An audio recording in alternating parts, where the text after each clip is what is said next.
서울 서초동 법률가들의 도시. 유리와 강철로 지어진 빌딩 숲 사이 한 법무법인의 회의실 안에는 차가운 침묵이 흐르고 있었다. 값비싼 가죽 소파와 잘 닦인 유리 테이블. 모든 것이 성공과 이성을 상징하는 듯 했지만 그 공간을 채우고 있는 것은 관계의 종말이라는 서늘한 공기였다. 이강구는 손목에 스위스제 명품 시계를 내려다보았다. 오후 3시. 1시간 뒤에는 중요한 투자 미팅이 있었다. 그는 이 지긋지긋한 절차를 빨리 끝내고 싶었다. 그의 앞에 앉아있는 아내 윤서연을 바라보았다. 한때는 세상의 전부였던 여자. 하지만 지금 그녀는 그에게 실패한 프로젝트의 마지막 결제 서류처럼 느껴졌다. 그는 속으로 생각했다. 우리는 서로 다른 길을 갔을 뿐이라고. 자신의 야망과 속도를 그녀가 따라오지 못했을 뿐이라고. 슬픔보다는 비효율적인 상황을 정리하는 듯한 냉정한 논리가 그의 머리를 지배했다. 두 분께서 이혼 의사를 최종적으로 확인하셨고 재산 분할에 대한 합의도 모두 마쳤습니다. 변호사가 무감정한 목소리로 말했다. 그는 두 사람 앞에 마지막 서류를 내밀었다. 여기에 서명하시면 모든 절차가 마무리됩니다. 간구는 한치의 망설임도 없이 만년필을 집어들었다. 그가 이 결혼 생활에 마침표를 찍기 위해 펜 뚜껑을 여는 순간이었다. 잠깐만요. 나지막하지만 단호한 서연의 목소리가 그의 움직임을 멈추게 했다. 간구는 미간을 찌푸리며 그녀를 보았다.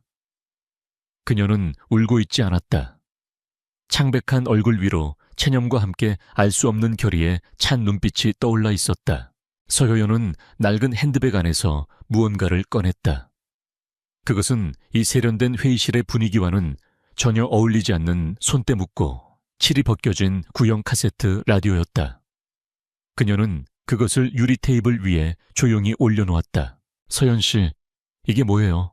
마지막까지 이런 식으로 나와야겠어요. 간구의 목소리에는 짜증이 가득했다.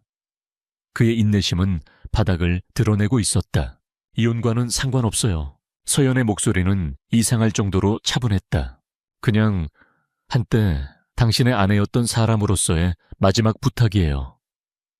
모든 게 끝나기 전에 이것만 한번 들어봐줘요. 그 후에는 당신을 다시는 붙잡지 않을게요. 간구는 어이가 없었다. 이 상황에 낡은 녹음기라니. 그는 거절하고 당장 서명을 해버리고 싶었다. 하지만 그녀의 눈 속 깊은 곳에 담긴 슬픔인지 연민인지 모를 감정이 그의 손을 붙잡았다. 그는 이 모든 것을 가장 빠르고 깨끗하게 끝내고 싶었다. 그는 차갑게 결심했다. 이깟 녹음기 하나가 자신의 결심을 바꿀 수는 없다는 것을 보여주리라. 그는 서연의 제안을 무시하듯 먼저 서류를 자신의 앞으로 끌어당겼다. 그리고 망설임 없는 필체로 자신의 이름 이강우 3글자를 휘갈겨 썼다. 펜촉이 종이를 긁는 소리가 회의실 안을 날카롭게 울렸다. 그는 서명이 끝난 서류를 변호사 앞으로 밀어냈다. 됐어요. 이제 만족해요. 그는 서연을 쳐다보지도 않고 말했다. 그리고 테이블 위에 놓인 낡은 녹음기를 거칠게 집어들었다. 그는 더 이상 아무 말도 없이 자리에서 일어나 회의실을 나갔다. 문이 닫히는 순간 그는 홀로 남겨진 서연의 모습을 보지 않으려 애썼다. 빌딩을 빠져나와 차가운 도시의 공기를 마셨을 때 간구는 마침내 모든 것이 끝났다는 해방감을 느꼈다. 하지만 그의 손에 들린 낡은 녹음기는 이상하리만치 무겁게 느껴졌다. 마치 지난 5년 동안 그가 애써 외면해왔던 모든 것의 무게가 그 작은 플라스틱 조각 안에 응축되어 있는 것 같았다. 이간구는 한강이 내려다 보이는 자신의 펜트하우스로 돌아왔다. 최고급 자재로 마감된 텅 빈 공간. 모든 것이 완벽하게 정돈되어 있었지만 온기는 전혀 느껴지지 않았다. 그곳은 집이 아니라 성공이라는 이름의 거대한 쇼룸 같았다. 그는 자유를 자축하기 위해 값비싼 위스키를 잔에 따랐다. 하지만 위스키는 그의 혀끝에서 재처럼 썼다. 해방감이 아닌 거대한 공허함이 그를 덮쳤다. 그때 대리석 아일랜드 식탁 위에 놓인 낡은 녹음기가 눈에 들어왔다. 그의 미니멀하고 현대적인 아파트 안에서 그 물건은 흉물스러운 이물질처럼 보였다. 그는 피식 웃으며 그것을 집어들었다. 당장 쓰레기통에 던져버릴 생각이었다. 하지만 그의 손이 멈칫했다. 마지막 순간에 보았던 윤서연의 그 슬프고도 단호했던 눈빛이 떠올랐다. 에이스퀴지 않게 그는 어차피 버릴 거 마지막으로 한번 드러나 보자는 심정으로 소파에 몸을 던졌다. 그는 낡은 재생 버튼을 짜증스럽게 눌렀다. 치익 하는 낡은 테이프 소리가 잠시 흐르더니 이내 그의 세상 전체를 무너뜨릴 목소리가 흘러나왔다. 간구야, 내 아들. 따뜻하고 익숙한 하지만 너무나도 그리웠던 아버지의 목소리였다. 간구의 손에서 위스키 잔이 떨어졌다. 쨍그랑하는 소리와 함께 잔이 바닥에서 산산조각 났지만 그는 아무것도 느낄 수 없었다. 그의 모든 신경은 오직 녹음기에서 흘러나오는 목소리에만 집중되어 있었다. 불가능했다. 아버지는 5년 전 심장마비로 돌아가셨다. 이것은 잔인한 장난이거나 아주 오래된 녹음 일터였다. 하지만 아버지의 목소리는 이어졌다. 네가 이 녹음을 듣고 있다면 아마 아주 오랜 시간이 흐른 뒤겠구나. 아비는 이미 이 세상 사람이 아니겠지. 오늘 날짜는 2020년 5월 12일. 내가 세상에서 사라지기 바로 전날 밤이다. 강구의 온몸이 굳어졌다. 이것은 장난이 아니었다. 아버지의 마지막 음성이었다. 아버지의 목소리는 후회와 고통으로 가득 차 있었다. 그는 자신의 사업 파트너들 태산건설의 박태준 회장 일당에 대한 이야기를 털어놓았다. 그들이 주요 건설 프로젝트에서 값싼 불량 자재를 쓰고 거대한 비자금을 조성한 사실을 알게 되었다고 했다. 내가 그들을 막으려 했을 때 그놈들은 나를 협박했다. 나를 해치겠다는 게 아니었어. 바로 너를, 내 아들 강구를 가만두지 않겠다고 하더구나. 내 앞길이 창창한데 불의의 사고라도 당하면 어쩌겠냐면서 말이다. 아버지의 목소리가 떨렸다. 간구야, 나는 너를 지켜야만 했다. 그래서 그들과 거래를 했다. 내가 약간의 재무 비리를 뒤집어 쓰고 심장마비로 조용히 사라져주는 대가로 그들은 너를 절대 건드리지 않겠다고 약속했다. 나는 너를 위해 내 이름과 인생을 버린 거다. 간구의 눈에서 뜨거운 눈물이 쏟아져 내렸다. 지난 5년간 그를 괴롭혔던 죄책감의 실체가 이것이었단 말인가. 아버지는 자신에게 실망한 것이 아니었다. 자신을 지키기 위해 모든 것을 희생했던 것이다. 아버지의 목소리는 마지막 언쟁에 대한 이야기로 넘어갔다. 그날 너에게 소리쳤던 것 미안하다. 나는 네가 성공하는 것이 싫었던 게 아니야. 네가 나처럼 일에만 미쳐서 더 소중한 것을 잃게 될까봐 두려웠을 뿐이다.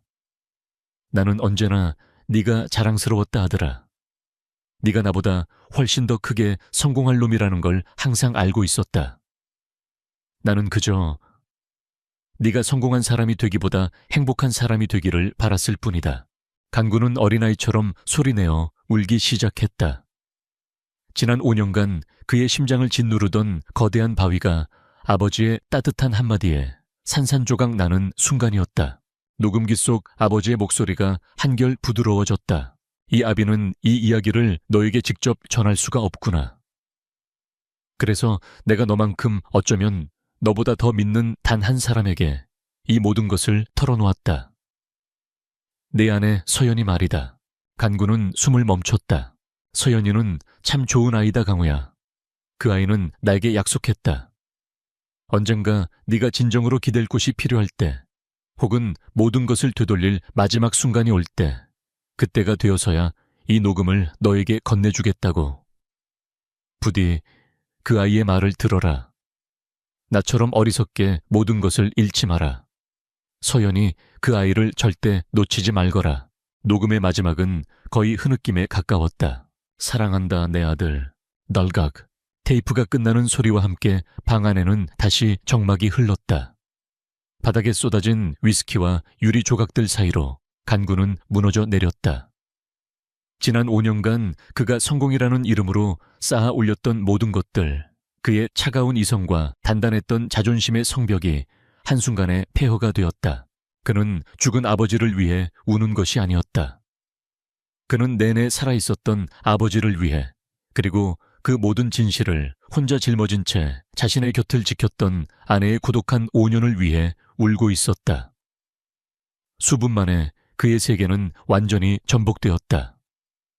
다음 날 아침 태양은 어김없이 떠올랐지만 이강우의 세상은 여전히 칠흑 같은 밤이었다. 그는 밤새 뜬 눈으로 거실 바닥에 앉아 있었다. 깨진 유리 조각과 말라붙은 위스키 자국, 그리고 그의 텅 빈 눈동자. 성공한 펀드 매니저 이간구는 간밤에 죽었다. 지금 여기에 있는 것은 자신의 어리석음과 아내의 고독한 희생을 깨달아버린 길 잃은 한 남자일 뿐이었다. 그의 머릿속은 복수나 아버지의 명예 혹은 태산건설에 대한 분노로 채워지지 않았다. 그의 모든 생각은 오직 한 사람 윤서연에게로 향해 있었다. 그는 지난 5년이라는 시간을 자신의 기억이 아닌 그녀의 시선으로 다시 되감기 시작했다. 첫 번째 기억의 조각은 아버지의 장례식장이었다. 그는 관 옆에서 조문객을 맞으며 기계처럼 움직였다. 그때 서연은 구석에서 소리 없이 울고 있었다. 간구는 당시 그녀의 눈물을 그저 감정적인 여자의 연약함이라고 생각했다. 시아버지의 죽음 앞에서 보이는 당연한 슬픔이라고.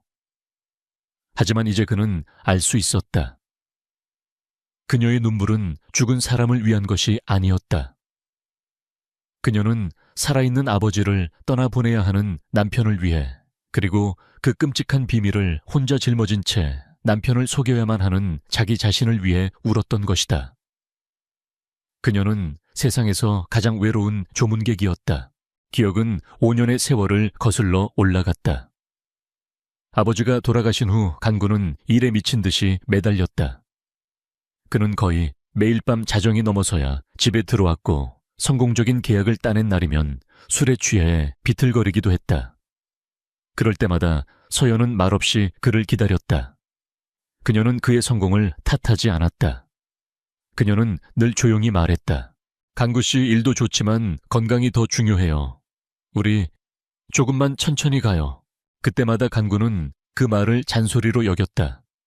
자신의 야망을 이해하지 못하는 현실에 안주하려는 아내의 불평이라고 생각했다. 하지만 이제 그는 들을 수 있었다. 그 말 속에 담긴 진짜 의미를. 그것은 아버지의 마지막 유언과도 같은 필사적인 애원이었다. 그녀는 그가 아버지처럼 일에 미쳐 소중한 것을 잃어버릴까봐 두려워했던 것이다. 그녀는 그를 구하려고 했던 것이다. 세 번째 기억은 그들의 결혼기념일이었다. 중요한 계약을 성사시킨 간구는 동료들과의 축하 술자리가 끝난 후에야 겨우 집으로 돌아왔다.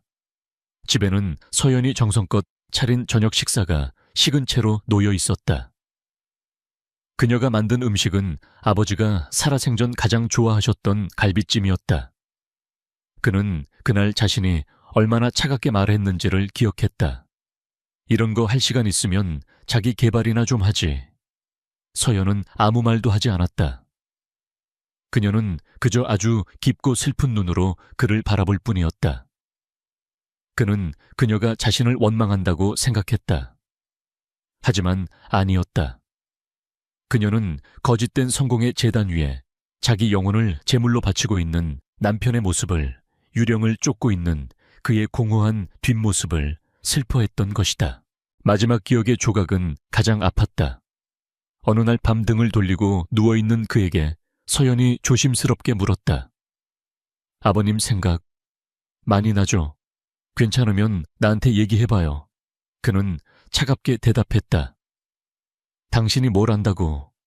얘기할 거 없어. 그는 그 말이 얼마나 잔인했는지 이제야 깨달았다. 세상에서 유일하게 모든 것을 알고 있던 사람, 그의 상처를 진심으로 보듬어 줄 수 있었던 유일한 사람에게 그는 스스로 벽을 쌓고 문을 잠가버렸다. 그녀의 침묵은 거절이 아니었다. 그의 곁을 지키며 그가 먼저 문을 열어주기를 기다렸던 길고 외로운 약속이었다. 기억의 파편들이 그의 심장을 날카롭게 파고들었다. 그는 자신이 얼마나 눈먼 바보였는지를 깨달았다. 그는 죽은 아버지를 애도하며 스스로를 연민하는 동안 서연은 살아있는 진실의 무게에 짓눌려 홀로 그를 지켜내고 있었다. 그가 유리와 강철로 성공의 제국을 쌓아 올리는 동안 그녀는 그들의 부서진 삶의 조각들을 필사적으로 끌어모으고 있었다. 이유는 그들이 서로에게서 멀어졌기 때문이 아니었다. 그것은 오직 그가 이강우라는 남자가 철저하게 눈이 멀어 있었기 때문이었다. 그는 자리에서 벌떡 일어났다. 절망과 희망이 뒤섞인 새로운 에너지가 그의 온몸을 휘감았다. 그는 서연을 찾아야만 했다. 용서를 구하기 위해서가 아니었다. 그는 아직 용서를 구할 자격조차 없었다. 그는 그저 그녀를 만나야 했다. 그리고 그녀의 이야기를 들어야 했다. 그가 외면했던 그녀의 고통스러웠던 5년의 침묵에 대해 간구는 자신의 차키를 집어들고 현관문을 향해 달려갔다. 그는 자신이 성공의 증거라 믿었던 차갑고 호화로운 감옥을 뒤로하고 뛰쳐나갔다. 그의 인생에서 가장 중요하고 절박한 새로운 미션이 막 시작된 것이었다. 이강우의 첫 번째 행동은 윤서연을 찾는 것이었다. 그는 자신이 그녀에게 저지른 5년의 세월을, 아니 평생을 사죄해도 부족할 것임을 알았다. 그는 그들이 함께 살던 이제는 기술적으로 자신의 소유가 된 텅 빈 아파트로 달려갔다. 하지만 그곳에는 차가운 공기만이 남아 있었다. 그녀의 모든 짐은 이미 사라진 후였다.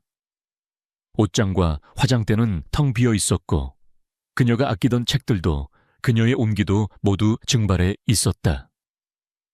그녀는 그가 자신의 세상에 갇혀 있는 동안 조용히 자신의 흔적을 지우고 떠날 준비를 마쳤던 것이다.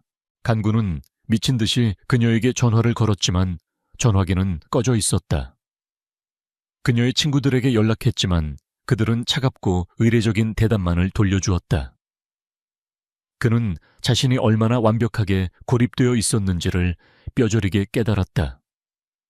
수소문 끝에 그는 마침내 그녀가 머물고 있는 작은 오피스텔의 주소를 알아냈다. 하지만 그는 차마 그곳으로 갈 수 없었다. 그는 아직 그녀를 마주할 자격이 없었다. 아버지의 명예를 되찾고 과거의 그림자를 걷어내기 전까지는 그는 아버지의 유언을 먼저 해결해야만 했다. 간구는 차 안에서 아버지의 녹음 파일을 몇 번이고 다시 들었다. 그의 귀에 한 문장이 박혔다. 내가 모든 것을 남겨둔 곳은 네가 내 미래에 대해 나와 처음으로 크게 다투었던 곳이다. 너는 그곳을 오래된 기억들의 감옥이라 불렀지. 나는 그곳을 금고라 불렀고 기억의 감옥. 간구는 즉시 그곳이 어디인지 알아차렸다. 인천항 근처의 낡은 창고 임대시설. 아버지가 과거 실패한 사업들에 온갖 잡동사니들을 쌓아두었던 곳이었다. 간구는 늘 그곳을 정리하라고 아버지를 닥달했었다. 그는 곧장 인천으로 차를 몰았다. 먼지와 곰팡이 냄새가 뒤섞인 창고 안은 아버지의 실패한 꿈들로 가득했다. 낡은 시제품들, 빛바랜 사업 계획서들. 예전 같았으면 그저 쓸모없는 쓰레기라고 생각했을 물건들이었지만 지금 그의 눈에는 아들의 미래를 위해 고군분투했던 아버지의 외로운 전투 기록처럼 보였다. 그는 땀 흘리며 먼지 쌓인 상자들을 하나하나 뒤지기 시작했다. 한편 태산건설의 회장실, 박태준 회장은 보고를 받으며 날카로운 눈을 빛내고 있었다. 이진석의 아들 이강우가 5년 동안 비어있던 부친의 개인 창고에 드나들기 시작했습니다. 공교롭게도 이혼 절차를 마무리한 바로 그날부터입니다. 박태준은 우연을 믿지 않는 남자였다. 그는 냉소적인 미소를 지었다. 이진석 그 여우 같은 놈 죽어서까지 귀찮게 하는군. 그 애송이가 뭘 하는지 똑똑히 지켜봐. 뭘 찾는지 알아내. 그의 명령은 조용하고 신속하게 실행되었다. 강구가 처음 창고에서 나오는 길 한 남자가 그와 세게 부딪혔다. 남자는 연신 허리를 숙여 사과했다. 간구는 대수롭지 않게 여겼지만 그날 저녁 자신의 휴대폰 배터리가 도청 기능이 있는 복제품으로 교체된 사실을 깨달았다. 등골이 서늘해졌다. 과거의 그림자가 그를 지켜보고 있었다. 간구는 물러서지 않았다. 그는 이제 자신이 가장 잘하는 무기를 사용하기 시작했다. 그는 펀드 매니저로서의 자신의 모든 능력과 인맥을 동원해 태상건설의 재무구조를 분석하기 시작했다. 그는 밤늦게까지 사무실에 남아 태상건설의 재무제표와 공시자료들을 파고들었다. 그리고 마침내 조세 피난처에 설립된 사업 목적이 불분명한 몇 개의 유령 회사들을 발견했다. 박태준은 간구가 단순한 감정적인 아들이 아니라 유능하고 위협적인 적수임을 깨달았다. 그는 압박의 수위를 높였다. 다음 날 간구가 공들여 진행하던 수백억 원짜리 투자 계약이 예측 불가능한 시장 상황을 이유로 갑자기 무산되었다. 그의 가장 큰 고객이 등을 돌렸다. 간구는 그것이 박태준이 보내는 경고임을 알았다. 그들은 그가 무언가를 찾아내기 전에 사회적으로 그를 고립시키고 파멸시키려 하고 있었다. 압박이 거세질수록 간구의 의지는 더욱 강해졌다. 그는 다시 창고로 향했다. 그는 이번에는 낡은 기계 장비들을 부수기 시작했다. 그리고 마침내 낡은 압착기계의 텅 빈 내부 공간에서 방수 처리된 작은 금속 케이스를 발견했다. 케이스와 안에는 태상건설의 불법 비자금 내역과 원자재 비리가 상세히 기록된 비밀 장부, 그리고 박태준의 서명이 빠진 원본 이면 계약서들이 들어있었다. 아버지의 마지막 무기였다. 간구는 차 안에서 장부를 손에 쥔 채 승리감과 공포감이 뒤섞인 표정을 지었다. 바로 그때 그의 휴대폰이 울렸다. 발신자 번호 표시 제한. 그는 잠시 망설이다 전화를 받았다. 수화기 너머로 얼음처럼 차가운 목소리가 들려왔다. 이강우 씨, 똥은 묻어두는 게 약일 때가 있어. 당신 목숨을 위해서라도. 뚜뚜뚜뚜. 전화는 일방적으로 끊겼다. 과거의 그림자는 이제 더 이상 그를 지켜만 보는 것이 아니었다. 그것은 그의 턱 밑까지 다가와 날카로운 칼날을 겨누고 있었다. 박태준의 협박 전화는 이강우의 마지막 망설임을 걷어냈다. 이제 이 싸움은 단순히 진실을 밝히는 것을 넘어 아버지의 명예와 자신의 생존이 걸린 전면전이 되었다. 그는 경찰이나 언론을 찾지 않았다. 그들은 너무 느리고 박태준의 손이 어디까지 뻗어 있는지 알 수 없었다. 간구는 자신이 가장 잘하는 방식으로 싸우기로 결심했다. 바로 그들이 가장 잘 이해하는 언어돈과 비즈니스의 논리로 그는 펀드 매니저로서의 모든 인맥과 자원을 총동원했다. 그는 신뢰할 수 있는 해외 파트너를 통해 동남아시아의 대규모 신도시 개발 프로젝트에 투자할 거대한 유령 해외 투자 펀드를 만들었다. 모든 서류와 계획은 완벽했다. 그것은 태산건설 같은 대형 건설사에게는 놓칠 수 없는 달콤하고 거대한 미끼였다. 그는 제3자를 통해 이 가짜 투자 제안을 박태준에게 흘렸다. 예상대로 박태준의 탐욕은 미끼를 물었다. 그는 이 프로젝트를 통해 회사를 한 단계 더 도약시킬 수 있을 것이라 확신했다. 투자의 마지막 단계를 위한 비공개 미팅이 잡혔다.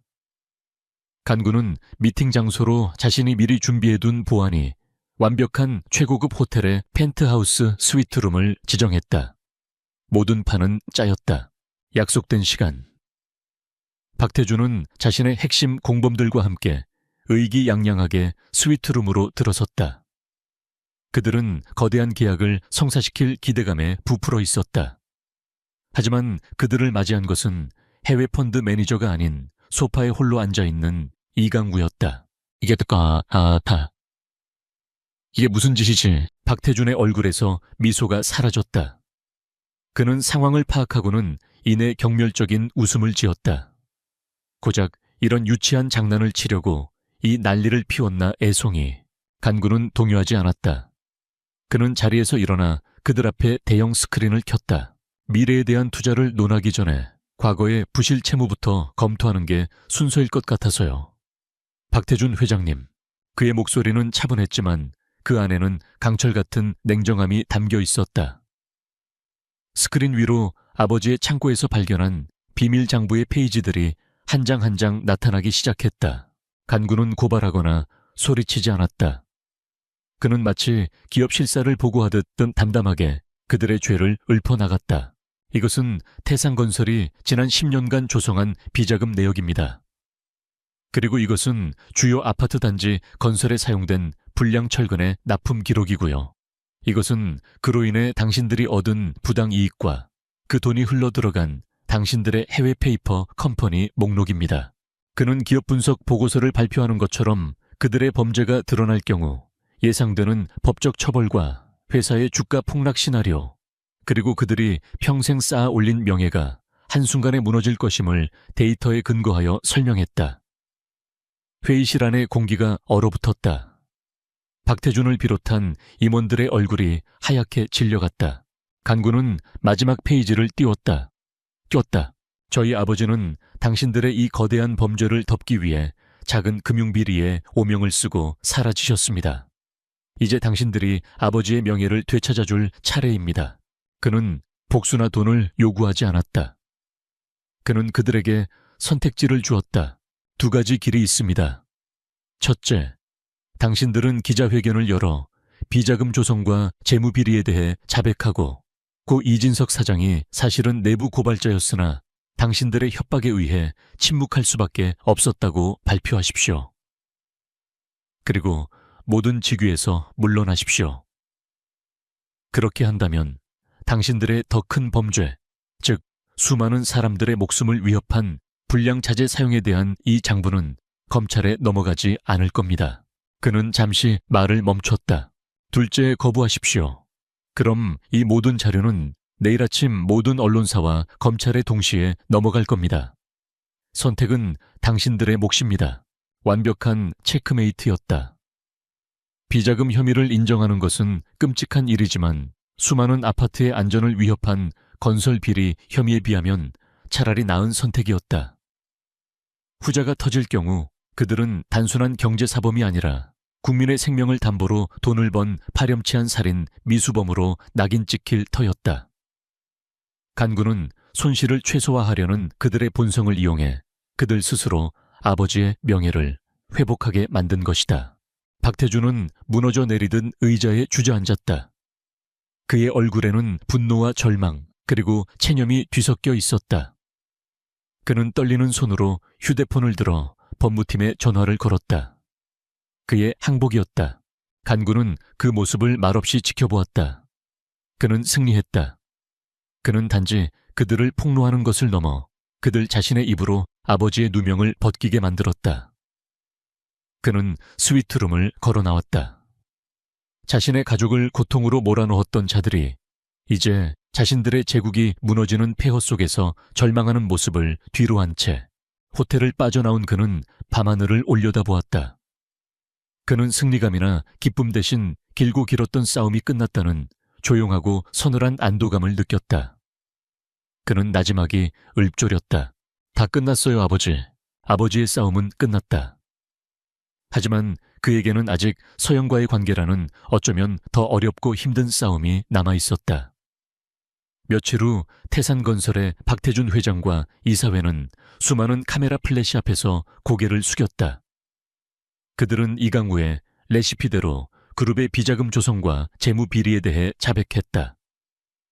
그리고 구 이진석 사장이 사실은 내부 고발자였으나 자신들의 압력에 의해 희생되었다는 사실을 시인했다. 대한민국은 다시 한번 재벌가의 추악한 스캔들로 들끓었다. 태상건설의 주가는 폭락했고 박태준 일가는 경영 일선에서 모두 물러나 검찰의 조사를 받게 되었다. 아버지의 이름에 씌워졌던 5년의 누명은 그렇게 벗겨졌다. 이간구는 자신의 펜트하우스에서 텔레비전으로 그 모든 광경을 지켜보았다. 그의 마음속에는 통쾌함이나 승리감 대신 무겁고 서늘한 안도감만이 자리했다. 아버지의 전쟁은 끝났다. 다음 날 그는 자신이 다니던 투자회사에 사직서를 제출했다. 그의 상사는 경력의 정점에 있는 그를 이해할 수 없다는 듯 만류했다. 이봐, 이강우. 지금 자네가 이룬 성과가 얼만데 왜 갑자기 그만두려는 건가? 간구는 창밖을 보며 덤덤하게 대답했다. 제가 잃어버린 것을 찾으러 가야겠습니다. 그동안 감사했습니다. 그는 자신이 지난 몇 년간 목숨처럼 여겼던 성공돈, 그리고 명예의 세계를 미련 없이 걸어 나왔다. 그는 이제 자신이 가야 할 곳을 정확히 알고 있었다. 그는 수소문 끝에 알아낸 윤서연의 작은 오피스텔 앞에 섰다. 박태준 회장을 마주했을 때보다 심장이 더 거세게 뛰었다. 무슨 말을 해야 할까? 어떤 표정을 지어야 할까? 그는 아무것도 알 수 없었다. 그는 그저 그녀를 만나야만 했다. 그가 초인종을 눌렀다. 잠시 후 문이 열리고 서연이 나타났다. 그녀는 법률 사무소에서 보았던 창백하고 지친 모습이 아니었다. 혼자만의 시간을 보내며 그녀는 조금씩 자신의 삶을 되찾고 있는 듯 보였다.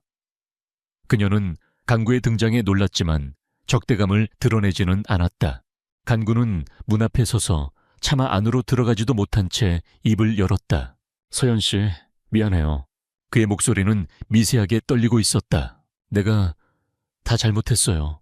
당신이 혼자서 그 모든 비밀을 짊어지고 있을 때 나는 내 슬픔에만 갇혀 당신을 보지 못했어요. 당신의 고통을 외면했어요. 당신의 침묵이 얼마나 무거운 것이었는지 이제야 깨달았어요.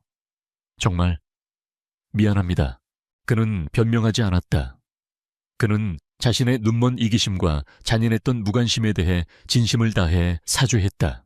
서연은 아무 말 없이 그를 바라보았다.